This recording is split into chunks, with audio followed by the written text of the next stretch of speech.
conseiller de développement du territoire à Pays Cœur d'Hérault. Et notre instance était très impliquée dans l'élaboration de projets alimentaires du territoire qui étaient partis d'une large concertation citoyenne.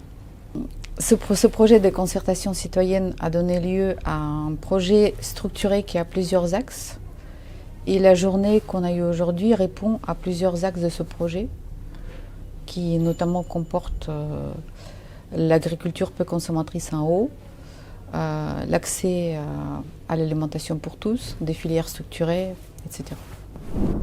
Moi personnellement, j'ai fait des expériences permacoles. Et avant, j'étais à Paris et j'étais dans une association qui cultivait les céréales anciennes dans les jardins en permaculture et dans les écoles à Paris, et qui enseignait aux enfants qu'il y avait d'autres types de céréales. Et donc grâce à cette association, j'ai appris qu'il existait énormément de variétés de céréales, qu'il n'y avait pas juste une ou deux variétés de blé.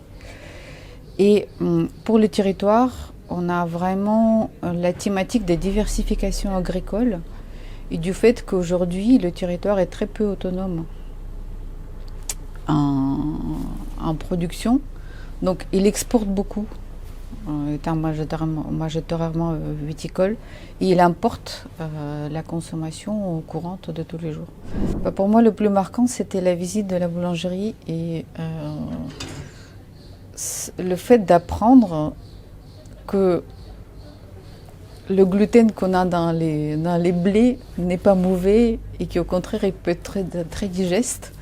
Alors que la vision qu'on a, c'est qu'il faut passer à la petite épeautre ou des variétés qui ont très très peu de gluten. Et là, pour moi, c'est une sorte de nouveau monde qui s'est ouvert.